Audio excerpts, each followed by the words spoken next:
Assalamualaikum, dear students. My name is Dr. Asad and I am a chemistry teacher at QCA. आज जो lecture हमने discuss करना है तो उसमें जो है आयनाइजेशन एनर्जी को हमने डिस्क्राइब करना है कि आयनाइजेशन एनर्जी क्या है और आयनाइजेशन एनर्जी पे कौन कौन से फैक्टर जो है इनको इफेक्ट करते हैं, उन फैक्टर को डिस्कस करना है।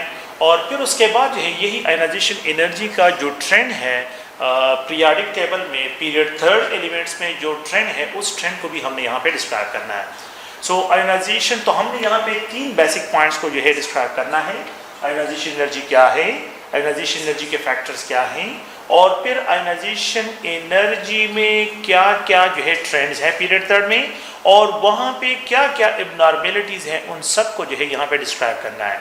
फिर उसके बाद हमने ये भी डिस्कस करना है कि आयनाइजेशन एनर्जी जो है वो इलेक्ट्रॉनिक कन्फिग्रेशन ये सारे फैक्टर जो है वो हमने जो है यहाँ पे इस पर डिस्क्राइब करने हैं।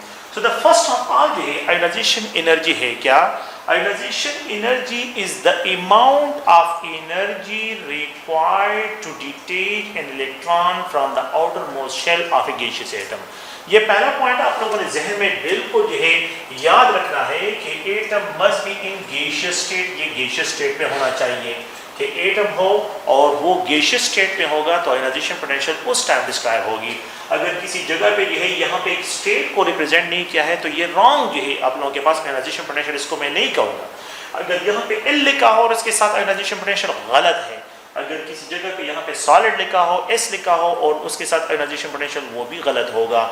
आप लोगों ने बिल्कुल ये पॉइंट याद रखना है कि आयनाइजेशन पोटेंशियल उस टाइम डिस्क्राइब होगी जब एक एलिमेंट गिवन हो और उस एलिमेंट के साथ यहाँ पे स्टेट जो है ये गैसियस स्टेट हो तो ये गैसियस स्टेट इसके लिए मस्ट है। सो हमने यहाँ पे इसको डिस्क्राइब करना है कि the amount of energy required to detach an electron from the outer most shell of a gaseous atom, that amount of energy is known as, उसको हम क्या रिप्रेजेंट करते हैं, उसको हम आयनाइजेशन पोटेंशियल एनर्जी से डिस्क्राइब करते हैं। ये अगर आप लोग देखिए ये न्यूक्लियस है, यहाँ पे जो है एक इलेक्ट्रॉन जो है यहाँ पे आउटर मोस्ट शेल में इलेक्ट्रॉन जो है ये प्रेजेंट है। यहाँ पे इन दोनों के दरमियान अट्रैक्टिव फोर्सेस है, न्यूक्लियर एनर्जी है यहाँ पे न्यूक्लियस और इस इलेक्ट्रॉन के दरमियान अट्रैक्टिव फोर्सेस प्रेजेंट है। मैंने बाहर से एनर्जी इसमें ऐड करी है लेकिन ये एटम जिसमें मैं एनर्जी ऐड कर रहा हूँ it must be present in gaseous state, ये गैसियस स्टेट में होना चाहिए। फिर उसके बाद जब मैं इसमें ये एनर्जी ऐड करता हूँ और इस एनर्जी ऐड कर देता हूँ कि ये इलेक्ट्रॉन इस न्यूक्लियस से जो है मैं फ्री कर लूँ तो उस अमाउंट ऑफ एनर्जी को जो अमाउंट ऑफ एनर्जी मैंने इसमें ऐड की है उस अमाउंट ऑफ एनर्जी को हम आयनाइजेशन पोटेंशियल एनर्जी से डिस्क्राइब करते हैं। तो आयनाइजेशन पोटेंशियल एनर्जी में क्या होगा कि मैं इस तरह डिस्क्राइब करूंगा कि यहाँ से इलेक्ट्रॉन निकल गया है शेल से और यहाँ पे जो है ये गैसियस आयन जो भी एलिमेंट है ये गैसियस आयन में कन्वर्ट हुआ है। तो यहाँ पे जो भी अमाउंट ऑफ एनर्जी मैंने इसमें ऐड की है और इससे इलेक्ट्रॉन को फ्री कर दिया है, ये इलेक्ट्रॉन मैंने फ्री कर लिया है तो इस एनर्जी को हम आयनाइजेशन पोटेंशियल से डिस्क्राइब करते हैं। क्योंकि मैं यहाँ पे न्यूक्लियस और इलेक्ट्रॉन के दरमियान अट्रैक्टिव फोर्सेस को ख़त्म करता हूँ, ख़त्म करने के लिए मैं इसमें एनर्जी ऐड करता हूँ तो एनर्जी एडिशन एक एंडोथर्मिक प्रोसेस है। Ionisation potential is endothermic process है, ये एक एंडोथर्मिक प्रोसेस है। यहाँ पे जो है ये x जो है अगर आप लोग देखें गैसियस स्टेट में है और ये आयनाइजेशन एनर्जी है and when we have to add into this element we have to detach an electron, इससे इलेक्ट्रॉन डिटेच हुआ है और ये गैसियस आयन में कन्वर्ट हुआ है। तो ये पॉइंट आप लोगों ने ज़हन में रखना है कि ये जनरल जो है आयनाइजेशन पोटेंशियल एनर्जी के बारे में जो है एक जनरल स्केच है। आयनाइजेशन पोटेंशियल एनर्जी को अगर आप लोग देखें तो आयनाइजेशन पोटेंशियल एनर्जी को कौन कौन से फैक्टर जो है वो इफेक्ट करते हैं। पहला पॉइंट जो है अगर आप लोग देखें वो न्यूक्लियर चार्ज है। अगर आप लोग देखें न्यूक्लियर चार्ज जितना इंक्रीज होता है, जितना न्यूक्लियर चार्ज इंक्रीज होगा तो the binding energy between the nucleus और आउटर मोस्ट शेल इलेक्ट्रॉन वो इंक्रीज होगी। उसको डिटेच करने के लिए you have to add more energy. तो मैं यहाँ पे जो है एक रिलेशन इस तरह लिख देता हूँ कि जब आयनाइजेशन पोटेंशियल एनर्जी जो है वो न्यूक्लियर चार्ज के साथ इसका जो है डायरेक्ट रिलेशनशिप है। अगर न्यूक्लियर चार्ज इंक्रीज होता है तो आयनाइजेशन पोटेंशियल एनर्जी इंक्रीज होती है। इसको अभी हम डिस्कशन करते हैं और उसको जो है हमने डिस्क्राइब करना है। उसके लिए आप लोग जो है पॉइंट्स यहाँ पे याद रखिए कि nuclear charge is directly proportional to the ionisation potential energy. तो जितनी आयनाइजेशन न्यूक्लियर चार्ज ज़्यादा होगा आयनाइजेशन पोटेंशियल एनर्जी ज़्यादा होगी।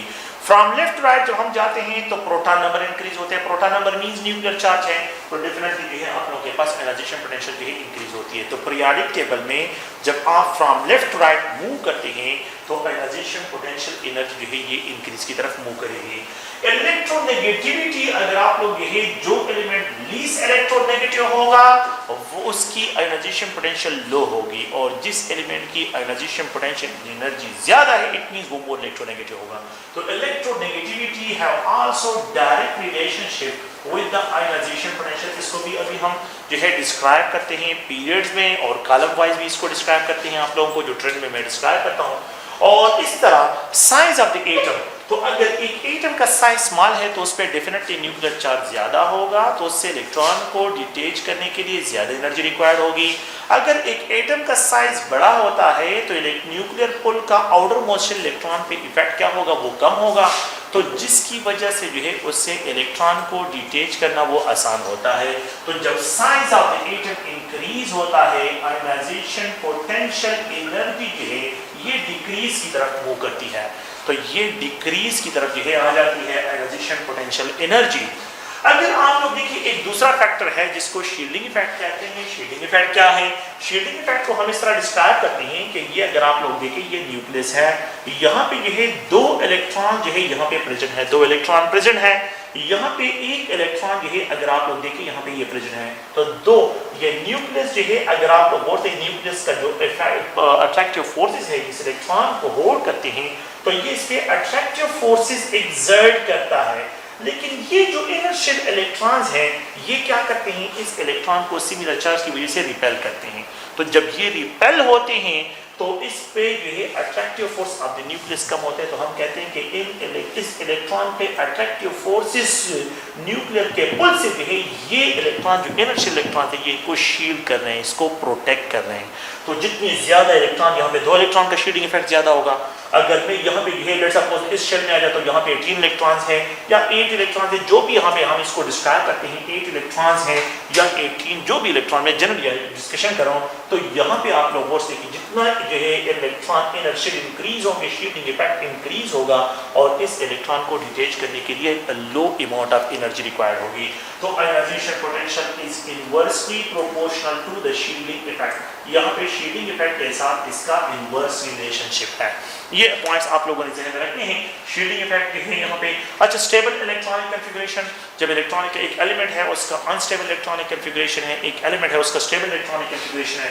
इलेक्ट्रॉनिक कन्फिगरेशन में कि जो कंप्लीटली फिल्ड ऑर्बिटल्स होते हैं, कंप्लीटली फिल्ड ऑर्बिटल, तो उनकी आयनाइजेशन एनर्जी बहुत ज़्यादा होती है क्योंकि कंप्लीटली फिल्ड होते हैं, तो उससे इलेक्ट्रॉन को डिटेच करना जो है वो मुश्किल हो जाता है, उसकी स्टेबल इलेक्ट्रॉनिक कन्फिगरेशन होती है। और दिन द हाफ फिल्ड इलेक्ट्रॉन जो अगर आप लोग देखें हाफ फिल्ड इलेक्ट्रॉनिक कन्फिगरेशन और हाफ फिल्ड की आयनाइजेशन पोटेंशियल एनर्जी है ये ज़्यादा होती है दिन द पार्शियली फिल्ड। तो यहाँ पे सबसे लीस्ट जो है आयनाइजेशन पोटेंशियल एनर्जी होती है वो पार्शियली फिल्ड ऑर्बिटल की होती है और सबसे मैक्सिमम जो है वो कंप्लीटली फिल्ड ऑर्बिटल की जो है यहाँ पे आयनाइजेशन पोटेंशियल एनर्जी डिस्क्राइब होती है।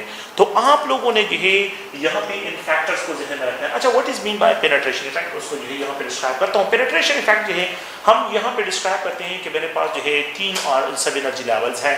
एक एस सब एनर्जी लेवल है, दूसरा पी सब एनर्जी लेवल है, another D sub energy level है, अनदर एफ सब एनर्जी। लेकिन इसके लिए रूल ये है कि द प्रिंसिपल क्वांटम नंबर इन सब के लिए सेम होगा। पेनिट्रेशन इफेक्ट को अगर मैं डिस्क्राइब करता हूँ तो इन सब के लिए प्रिंसिपल क्वांटम नंबर मतलब क्या है, अगर मैं इसको 4s लिखता हूँ तो ये 4s के लिए यहाँ पे प्रिंसिपल क्वांटम नंबर 4p जो है यहाँ पे डिस्क्राइब करता हूँ, और यहाँ पे जो है अगर आप लोग देखें ये 4 इनके लिए सब के लिए प्रिंसिपल क्वांटम नंबर जो है ये सेम होना चाहिए, और यहाँ पे जो है ये 4f होगा।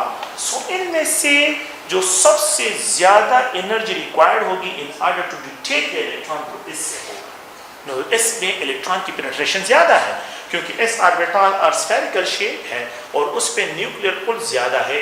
तो if we have similar principal quantum numbers, अगर इनका प्रिंसिपल क्वांटम नंबर सिमिलर हो तो सबसे ज्यादा पेनिट्रेशन इफेक्ट है वो इलेक्ट्रॉन का वो इसमें होगा, और सबसे जो लीस्ट पेनिट्रेशन इफेक्ट होगा वो एफ में होगा। लेकिन इसके लिए मस्ट है आप लोगों ने याद रखना है कि द प्रिंसिपल क्वांटम नंबर जो है ये सेम होना चाहिए। अगर डिफरेंट हो, अगर प्रिंसिपल क्वांटम नंबर डिफरेंट हो तो जिसका प्रिंसिपल क्वांटम नंबर डिफरेंट ज़्यादा होगा उससे इलेक्ट्रॉन डिटेच करने के लिए कम एनर्जी रिक्वायर्ड होगी, और जिसका प्रिंसिपल क्वांटम नंबर सबसे कम होगा उसके लिए एनर्जी जो है क्या होगी, वो ज़्यादा रिक्वायर्ड होगी। तो पेनिट्रेशन इफेक्ट में एस से इलेक्ट्रॉन को डिटेच करने के लिए ज़्यादा, फिर उसके बाद P का ऑर्डर है, फिर उसके बाद D का है, और फिर उसके बाद F का है। तो सबसे लीस्ट इफेक्ट है वो F पे है, मतलब ये एनर्जेशन पोटेंशियल जो सबसे लीस्ट एनर्जेशन एनर्जी है तो वो यहाँ पे F के लिए डिस्क्राइब होगी, और सबसे मैक्सिमम जो है वो S के लिए डिस्क्राइब होगी। तो ये तो जनरल जो है इसके क्या है, अगर आप लोग गौर से देखिए इसके फैक्टर्स है, तो पेनिट्रेशन इफेक्ट में आप लोगों ने ज़हन में रखना है कि जिसका प्रिंसिपल क्वांटम नंबर सेम हो उस केस में जो है आप लोगों ने ये पॉइंट याद रखना है। अगर आप लोग गौर से देखें, हम यहाँ पे अब पीरियड थर्ड एलिमेंट्स की तरफ आते हैं, और पीरियड थर्ड एलिमेंट्स को जो है यहाँ पे जो है मेंशन करते हैं, और उनके आयोनाइजेशन पोटेंशियल एनर्जीज को में जो ट्रेंड्स हैं उनको भी डिस्कस करते हैं। तो अब यहाँ पे जो है अगर आप लोग गौर से देखें, ये पीरियड थर्ड एलिमेंट्स जो है उनमें ट्रेंड्स पीरियड थर्ड एलिमेंट्स, और उसमें आयोनाइजेशन पोटेंशियल में क्या क्या ट्रेंड्स हैं एलिमेंट्स ट्रेंड उनको जो है डिस्क्राइब करते हैं। तो हमारे पास यहाँ पे एक सोडियम मेटल है, यहाँ पे अगर आप देखें मैग्नीशियम है, फिर उसके बाद एल्यूमिनियम है, यहाँ पे अगर आप देखें सिलिकॉन है, फिर उसके बाद अगर आप देखें फास्फोरस है, सिलिकॉन है ये, और यहाँ पे फास्फोरस, सल्फर है, क्लोरीन है, और यहाँ पे आर्गन है। ये एलिमेंट्स हैं, 8 एलिमेंट्स हैं, और हमने यही पीरियड थर्ड एलिमेंट्स के जो ट्रेंड्स हैं उनको जो है यहाँ पे डिस्क्राइब करना है। सोडियम मेटल की जो आयोनाइजेशन पोटेंशियल एनर्जी है, ionization potential energy for the sodium metal अगर आप लोग गौर से देखें तो इट इज राउंड अबाउट ये 496 किलो जूल पर मोल है। तो मैं यहाँ पे किलो जूल पर मोल जो है यहाँ पे इसके साथ ये यूनिट लिख रहा हूँ, और बाकी जो है आप लोग प्लीज है मैं सिर्फ जो है वैल्यूज लिख रहा हूँ 496। देयर इज नो नीड कि आप लोग इन वैल्यूज को रटा करें, मैं सिर्फ जो है आप लोगों को ये क्लियर करना कि ये एक्सपेरिमेंटल वैल्यूज हैं, और ये एक्सपेरिमेंटल वैल्यूज गिवन है, आप लोगों ने सिर्फ ट्रेंड्स को जहन में रखना है। देयर इज नो नीड, अक्सर स्टूडेंट्स क्वेश्चन करते हैं कि हमें ये वैल्यू याद रखनी, नहीं, आप लोगों ने सिर्फ जो है ये ट्रेंड्स देखना है कि जब मैं from left to right move करता हूँ तो मेरे पास एनर्जेशन पोटेंशियल इंक्रीज आ रहा है या डिक्रीज आ रहा है, मैं from top to bottom move करता हूँ तो मेरे पास एनर्जेशन पोटेंशियल में क्या चेंजेस आ रहे हैं। मैंने दो किस्म के ट्रेंड देखने हैं, मैंने कॉलम वाइज देखना है, ये आप लोगों से क्वेश्चन है, मैंने पीरियड वाइज देखना है, पीरियड वाइज, या मैंने कॉलम और पीरियड को मिक्स करना है। तो दो किस्म के कॉलम वाइज देखना है, यहाँ पे जो है पीरियड वाइज देखना है कि पीरियड वाइज क्या है, और या पीरियड और कॉलम दोनों को मिक्स करके उसके बेस पे जो है मैंने डिसाइड करना है कि किसकी आयोनाइजेशन पोटेंशियल एनर्जी ज्यादा होगी। तो ये सोडियम है, इसके हैविंग 496 किलो जूल पर मोल एनर्जी है। मैग्नीशियम की अगर आप लोग देखें तो ये 738 है, 738 किलो जूल पर मोल इसके लिए एनर्जी रिक्वायर्ड होती है। तो ये किलो जूल पर मोल मैंने यहाँ पे यूनिट लिखा है, तो 738 किलो जूल। एल्यूमिनियम के लिए अगर आप लोग गौर से देखें तो एल्यूमिनियम के लिए यहाँ पे जो एनर्जी है तो ये 578 किलो जूल पर मोल एनर्जी इसके लिए रिक्वायर्ड होती है। 578 किलो जूल पर मोल जो है ये एल्यूमिनियम के लिए जो है ये एनर्जी रिक्वायर्ड होती है in order to detach the electron के इलेक्ट्रॉन को यहाँ से डिटेच करें। सिलिकॉन की आयोनाइजेशन पोटेंशियल एनर्जी है, तो अगर आप लोग गौर से देखिए तो ये राउंड अबाउट जो है यहाँ पे 789 किलो जूल पर मोल इसकी एनर्जी है, 789 किलो जूल पर मोल। और फास्फोरस को अगर आप लोग देखें ये 1012 किलो जूल पर मोल एनर्जी है। अगर आप लोग सल्फर को देखें तो सल्फर के लिए 1000 किलो जूल पर मोल एनर्जी जो है यहाँ पे इसके लिए रिक्वायर्ड होती है। ये जो है वो एनर्जी है, देखें सल्फर के लिए 1000 किलो जूल, फास्फोरस के लिए 1012 किलो जूल, सिलिकॉन के लिए 789। क्लोरीन को अगर आप लोग देखें क्लोरीन की जो एनर्जी है तो द एनर्जी ऑफ क्लोरीन जो है यहाँ पे जो हम डिस्क्राइब करते हैं तो ये अराउंड 1200 जो है 1251 किलो जूल पर मोल एनर्जी है। और आर्गन के लिए अगर आप लोग देखें तो ये 1521 किलो जूल पर मोल जो है इसकी एनर्जी डिस्क्राइब होती है। तो आप लोग गौर से देखें कि यहाँ पे ये है 496, यहाँ पे 738, 578, 700। अगर आप लोग देखें यहाँ से यहाँ तक तो इंक्रीज आ रहा है, लेकिन फिर यहाँ पे डिक्रीज आ रहा है, फिर यहाँ पे जो है एक इब्नॉर्मलिटी जो है, otherwise the abnormal increase in the ionisation potential, ये इब्नॉर्मल है, यहाँ पे जो है इंक्रीज आ गया फिर डिक्रीज आ रहा है। मैं तो ये एक्सपेक्ट कर रहा हूँ कि यहाँ पे फ्रॉम लेफ्ट राइट जब मैं मूव कर रहा हूँ तो एनाइजेशन पोटेंशियल एनर्जी तो इंक्रीज होना चाहिए, लेकिन यहाँ पे पहले इंक्रीज फिर डिक्रीज, फिर यहाँ पे इंक्रीज आ रहा है, फिर यहाँ पे इंक्रीज आ गया, लेकिन फिर डिक्रीज आ रहा है। अगर आप लोग देखें तो फास्फोरस की एनाइजेशन पोटेंशियल एनर्जी जो है ये क्या है, ये जो है सल्फर से ज्यादा है। एक्सपेक्टेशन तो ये है कि सल्फर की जो है ज्यादा होनी चाहिए क्योंकि वहां पे न्यूक्लियर पुल ज्यादा होगा, न्यूक्लियर चार्ज ज्यादा है। फिर अगर आप लोग देखें तो फिर यहाँ पे कोई मसला नहीं है, रेगुलर ट्रेंड है 1000 से 1251 और यहाँ पे 1521 किलो जूल पर मोल एनर्जी जो है यहाँ पे इसके लिए रिक्वायर्ड होती है। ओके, सो द पॉइंट ये है कि सोडियम मेटल जो होते हैं तो metal have low ionisation potential energy, metal have low ionisation potential energy, metal have सबसे लीस्ट है। अगर आप लोग इसमें देखें इस साइड पे ये मेटल्स है, उस साइड पे ये नॉन मेटल्स है, तो जनरल ये है कि metals have low ionisation potential while non metal. मैं जनरल ट्रेंड यहाँ पे ये लिख रहा हूँ कि आप लोगों ने जो है ये ध्यान में रखना है कि नॉन मेटल और मेटल में डिफरेंशिएट करना है।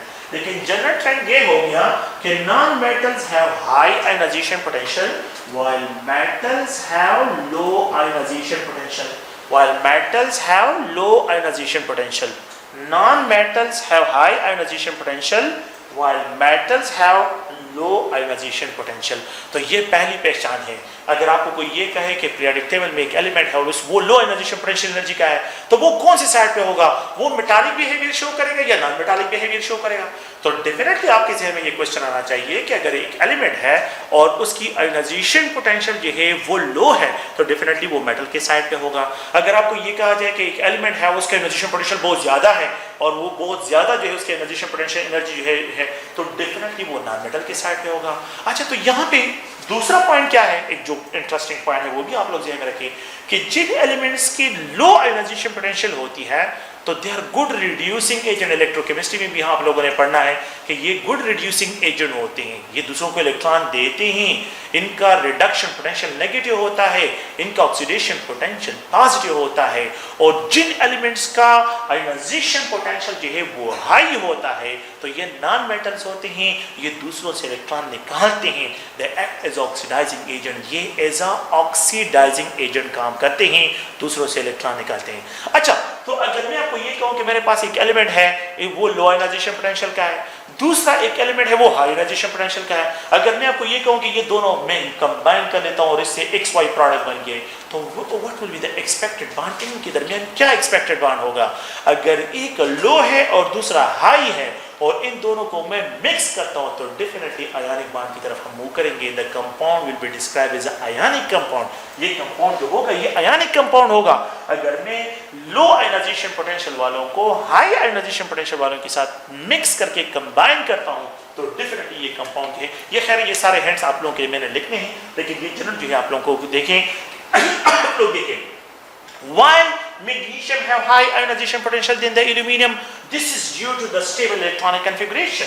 If you look at the electronic configuration, so it's a neon. अगर आप लोग देखें नियॉन और यहाँ पे ये 3s2 इलेक्ट्रॉनिक कॉन्फ़िगरेशन है, the s orbital is completely filled, ये completely filled है। और यहाँ पे अगर आप लोग देखें तो ये नियॉन और ये 3s2 3p1 इलेक्ट्रॉनिक कॉन्फ़िगरेशन है, तो ये पार्शियली फिल्ड है और ये कंप्लीटली फिल्ड है। पार्शियली फिल्ड से इलेक्ट्रॉन को डिटेच करना आसान होता है और जो ये कंप्लीटली जो फिल्ड होता है इससे इलेक्ट्रॉन डिटेच करना जो है ये मुश्किल होता है, इसलिए इसका आयनाइजेशन पोटेंशियल एनर्जी जो है ये एल्यूमिनियम से ज्यादा है। तो अगर मैं इनके ट्रेंड्स को यहाँ पे डिस्क्राइब करूँ तो इनका जो ट्रेंड होगा वो ये है कि अगर आप लोग देखें magnesium have more ionisation potential, फिर उसके बाद एल्यूमिनियम है और एल्यूमिनियम को अगर आप लोग देखें तो फिर उसके बाद सोडियम जो है, तो element having least ionisation potential in period third में, मैं मेटल की बात फिलहाल कर रहा हूँ, नॉन मेटल की तरफ नहीं आ रहा हूँ। तो यहाँ पे जो है आप लोग वो देखें, यहाँ पे सबसे जो लीस्ट होगा वो सोडियम का होगा और सबसे जो मैक्सिमम होगा वो मैग्नीशियम के लिए यहाँ पे डिस्क्राइब हो गया। मैंने यहाँ पे कह दिया कि ये completely filled have more stable electronic configuration in the partially filled, तो इसलिए कंप्लीट इफेक्ट से इलेक्ट्रॉन डिटेच करना मुश्किल होता है और पार्शियल इफेक्ट से इलेक्ट्रॉन डिटेच करना आसान होता है। This same situation with the phosphorus, यहाँ पे अगर आप लोग इग्नोरेबिलिटी है तो इग्नोरेबिलिटी इन फास्फोरस जो है अगर आप लोग देखें तो यहाँ पे आप लोगों के पास जो है ये नियॉन और अगर आप लोग देखें 3s2 3p3 है, ये हाफ फिल्ड है, ये हाफ फिल्ड फास्फोरस के लिए हाफ फिल्ड है और सल्फर के लिए 3p4 है, वो फिर पार्शियली फिल्ड हो जाता है। तो पार्शियली फिल्ड से इलेक्ट्रॉन डिटेच करना जो है ये जो है आसान होता है, देन द हाफ-वेव। तो ये जो है एक पॉइंट था। तो जो टॉपिक आयनाइजेशन पोटेंशियल का मैंने अभी आप लोगों के साथ डिस्कस किया है, तो उसमें जो है जो फास्फोरस का जो एब्नॉर्मलिटीज़ वहाँ पे आ रही थी, और फिर उसके बाद जो है मैग्नीशियम का वो उसके रीज़न तो मैंने आप लोगों के साथ डिस्कस कर लिए। अब इसमें आप लोगों के साथ ट्रेंड्स पे डिस्कशन करेंगे। आप लोगों ने यहाँ पे बहुत केयरफुली देखना है कि किस तरह देखें। पहले तो आप लोग इसको पहचानें कि इसको क्या कहते हैं। यहाँ पे जो है इनको पीरियड्स कहते हैं। ये क्या है, पीरियड्स में आते हैं, इनको पीरियडिक टेबल में पीरियड्स से डिस्क्राइब करते हैं। और ये जो है ये आप लोगों के पास जो बनते हैं, ये जो वर्टिकल्स होते हैं दे आर कॉल्ड कॉलम्स, इनको कॉलम से डिस्क्राइब करते हैं। आप लोगों ने क्या करना है, आप लोगों ने यहाँ पे जो है बहुत केयरफुली देखना है कि यहाँ पे पीरियड वाइज क्या ट्रेंड्स बनते हैं, आप लोगों ने कॉलम वाइज क्या ट्रेंड बनते हैं, और पीरियड वाइज जो है क्या ट्रेंड बनते हैं। ये दो चीजें आप लोगों ने बहुत केयरफुली देखनी है। पीरियड वाइज आप लोगों से जो दो मतलब ये कि मैं यहाँ पे बेसिकली लिख देता हूँ कि 3 डिफरेंट टाइप्स ऑफ क्वेश्चन जो है ये आप लोगों ने ज़हन में रखने हैं। ट्रेंड्स में 3 क्वेश्चन को आप लोगों ने बिल्कुल जो है ये ज़हन में रखना है। जो ट्रेंड्स है तो उसमें 3 क्वेश्चन, एक आप लोगों के पास फर्स्ट जो है यहाँ पे इसको डिस्क्राइब करता हूँ कि एक होता है पीरियड वाइज ट्रेंड होता है। पीरियड वाइज जो है ट्रेंड्स क्या है, एक ये क्वेश्चन आप लोगों से जो है डिमांड होता है। आप लोगों ने बिल्कुल जो है फ्रॉम लेफ्ट राइट की बात करनी है। फ्रॉम लेफ्ट राइट जाते हैं तो इसमें आप लोगों को जो है सिर्फ 2 एब्नॉर्मलिटीज हैं, और जो कि एक ग्रुप सेकंड एलिमेंट्स के लिए है और एक जो है ग्रुप 5 एलिमेंट्स के लिए है यहाँ पे एब्नॉर्मलिटी है। बाकी एब्नॉर्मलिटी नहीं है, सिर्फ ये है इन 2 एलिमेंट्स की एब्नॉर्मलिटीज जो आप लोगों ने ध्यान रखनी है। सेकंड पॉइंट यहाँ पे आप लोगों ने देखना है कि कॉलम वाइज क्या जो है आप लोगों के पास क्या है। कॉलम वाइज है, कॉलम्स जो है अगर आप लोग देखिए कॉलम वाइज जो है क्या ट्रेंड्स हैं। और द थर्ड वन जो है अगर आप लोग देखें तो आप लोगों को ये पीरियड्स और कॉलम वाइज दोनों को मिक्सअप करते हैं। तो पीरियड वाइज जो ट्रेंड्स होते हैं और कॉलम वाइज जो है इन दोनों को मिक्सअप करते हैं। फिर उसके बाद आप लोगों से क्वेश्चन डिमांड होती है कि आप लोग ये क्वेश्चन को सॉल्व करें।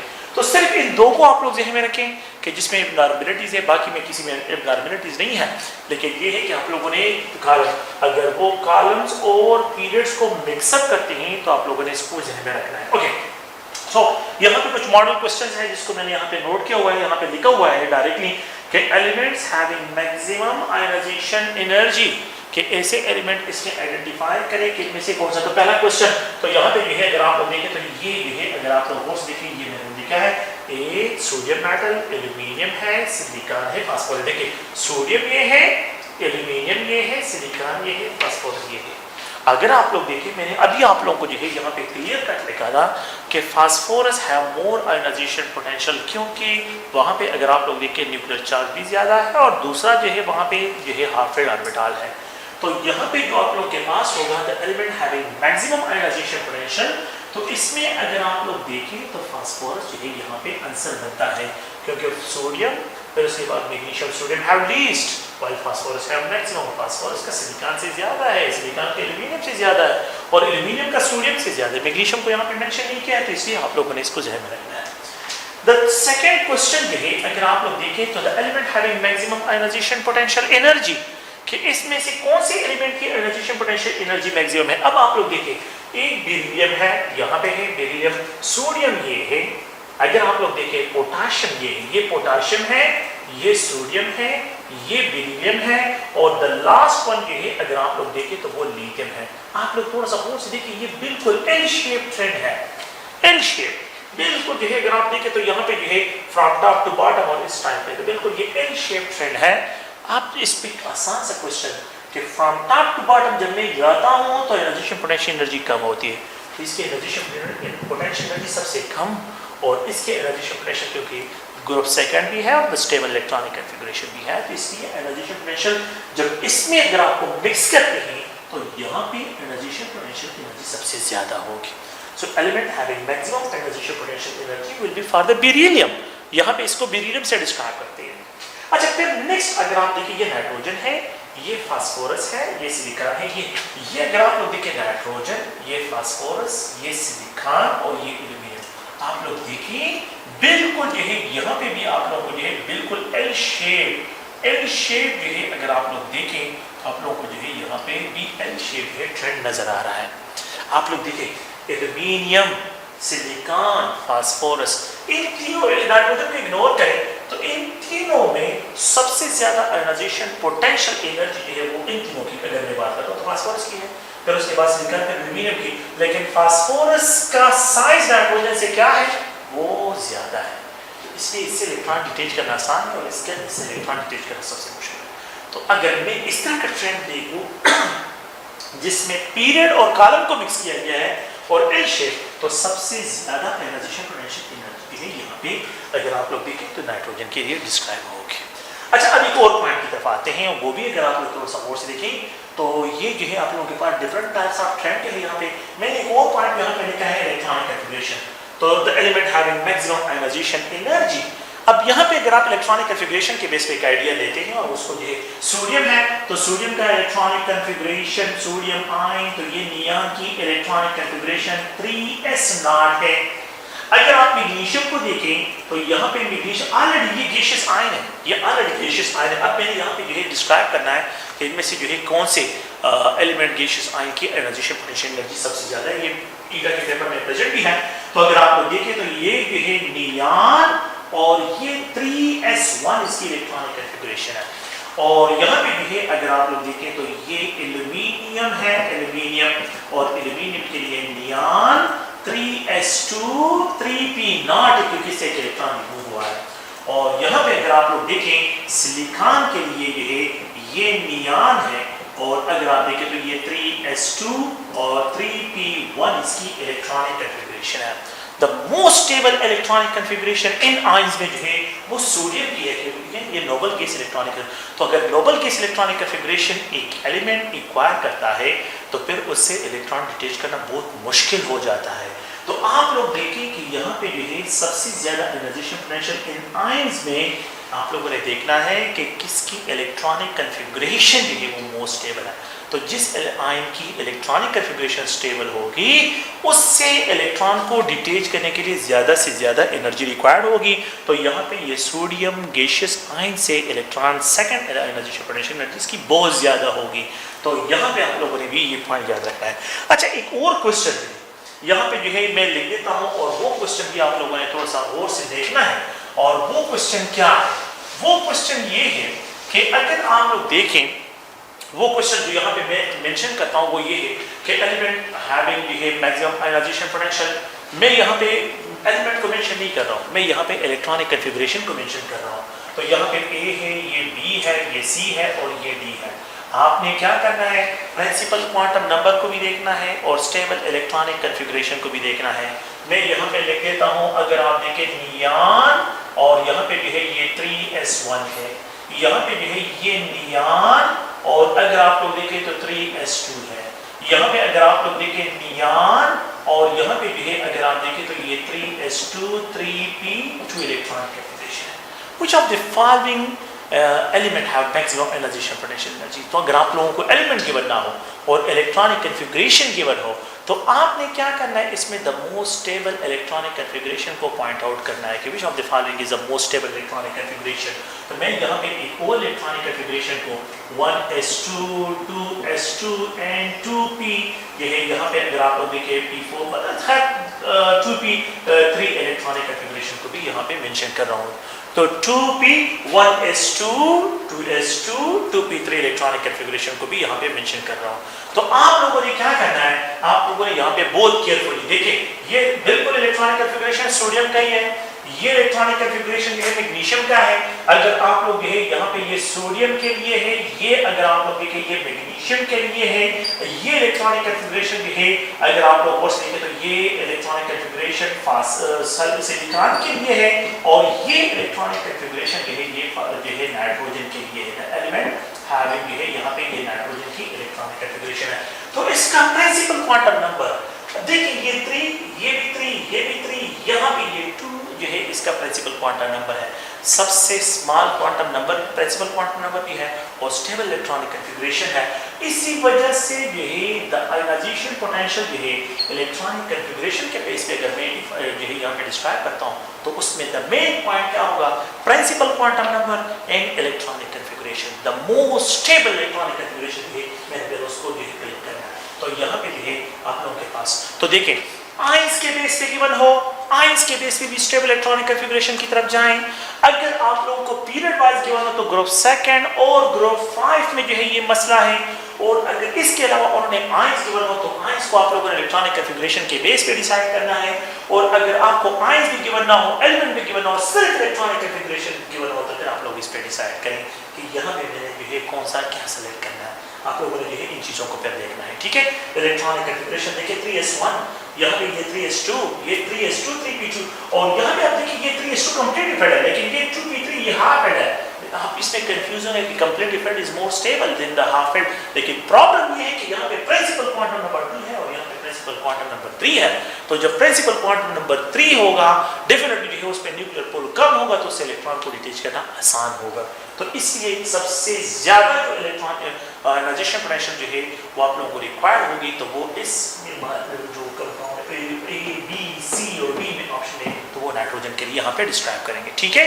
तो ये क्वेश्चंस हैं, एमसीक्यू टाइप क्वेश्चंस हैं, इन क्वेश्चन को आप लोगों ने ज़हन में रखना है, और ये क्वेश्चन बहुत इंपॉर्टेंट क्वेश्चन जो है अगर आप प्रीवियस पेपर को देखें तो प्रीवियस पेपर में जो है ये क्वेश्चन प्रेजेंट है, ठीक है।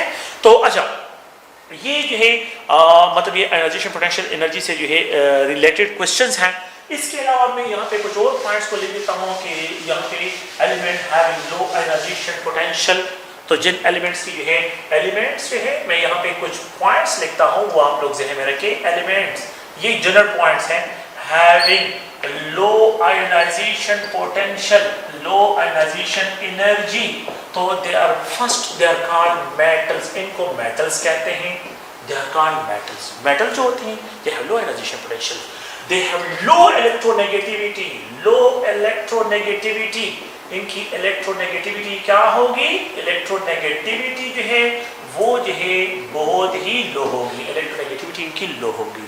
अच्छा द थर्ड वन ये है कि they are good reducing agent, they are good reducing agent, ये रिड्यूसिंग एजेंट का काम करते हैं, इलेक्ट्रोकेमिस्ट्री में पढ़ना है, इलेक्ट्रॉन को रिलीज करते हैं, दूसरों को इलेक्ट्रॉन प्रोवाइड करते हैं। They have high oxidation potential, the fourth point ये है they have high oxidation potential, इनका ऑक्सीडेशन पोटेंशियल क्या होगा, वो मैक्सिमम होगा। No oxidation the tendency of an element to release electron, they are called oxidation potential, ये oxidation potential जो है डिस्क्राइब होगा। and the fifth one जो है अगर आप लोग और से देखें तो वो हम यहाँ पे डिस्क्राइब करते हैं, वो ये है they are described a more electropositive, they are described more electropositive, least electronegative and more electropositive, they are described as a more electropositive, ये more electropositive डिस्क्राइब यहाँ पे होंगे। तो आप लोगों ने भी है इन पॉइंट्स को भी ज़हन में रखना है कि elements having low ionization potential are called metals, low electronegativity and good reducing agent होते हैं, ऑक्सीडेशन पोटेंशियल इनका। अब अगर मैं आपको ये कहूँ कि element having high ionisation potential, जिसकी हाई आयोनाइजेशन पोटेंशियल तो उसके रिवर्स होगा, they are called non metals, they are called non metals, they are considered to be more electronegative, जिनका हाई आयोनाइजेशन पोटेंशियल डिस्क्राइब होगा। और तो यहाँ पे जो है अगर आप लोग देखें तो उनके लिए हमने क्या रिप्रेजेंटेशन करनी है कि जो आप लोगों के पास क्या है नॉन मेटल में रिप्रेजेंट करता हूँ, तो एलिमेंट्स जो है elements having high ionisation potential, जिन एलिमेंट्स का आयोनाइजेशन पोटेंशियल हाई होगा so they are called non metals, उनको जनरली हम क्या कहते हैं, नॉन मेटल्स कहते हैं। they are more electronegative, they are more electronegative, ये क्या होंगे, more electronegative होंगे। they are good oxidizing agent होंगे, they are described as a good oxidizing agent। and the second one they have more reduction potential, इनका reduction potential ज्यादा होगा। And they are considered to be more electronegative, वो more electronegative describe होंगे। तो ये general questions हैं, please आप जहन में रखें। और ये भी जो है अगर आप लोग और से देखिए तो हमने जो मतलब ये कि लेक्चर सीरीज़ का जो यहाँ पे डिस्कशन का आप लोगों के साथ पहले भी की है, और ये लेक्चर सीरीज़ का एक अदर जो है लेक्चर है।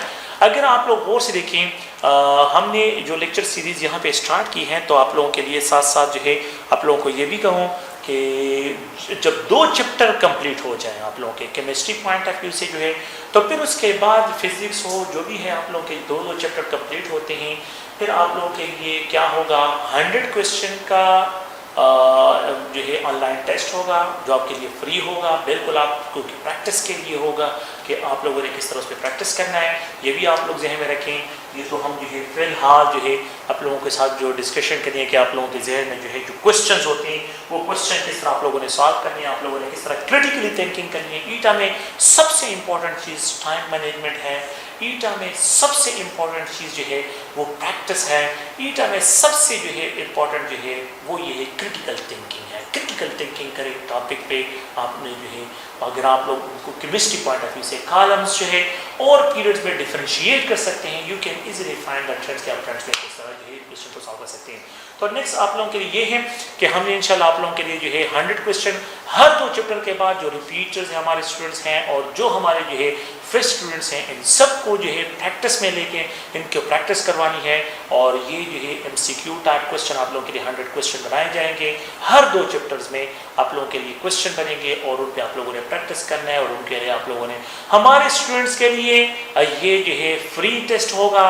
और जो बाहर से जो हमारे स्टूडेंट नहीं होंगे तो आप लोग प्लीज़ इस टेंशन में मत रहें कि हमने पे करना है या नहीं करना है। उसके लिए आप लोग, हमें पता है कि कौन से स्टूडेंट हमारे जो है रजिस्टर्ड स्टूडेंट होंगे, तो जो भी रजिस्टर्ड है वो हम ऑलरेडी वेरीफाई कर सकते हैं। आप इन चीज़ों की तरफ मत जाएं, ठीक है। तो ये टेस्ट भी आप लोगों ने करने हैं, फ्री करने हैं, और इंशाल्लाह आप लोगों को जो है प्रॉपर ट्रेनिंग मिलेगी। ये मैं बता रहा हूँ, बार बार स्टूडेंट के साथ डिस्कशन होती है कि आप लोगों की प्रॉपर ट्रेनिंग हमने करनी है, ठीक है। खुश रहें, कामयाब रहें और अपनी मेहनत करें और स्मार्ट बनने की कोशिश करें कि हम जो है आप लोगों ने स्मार्ट स्टडी करनी है, ठीक है। थैंक यू, बहुत शुक्रिया।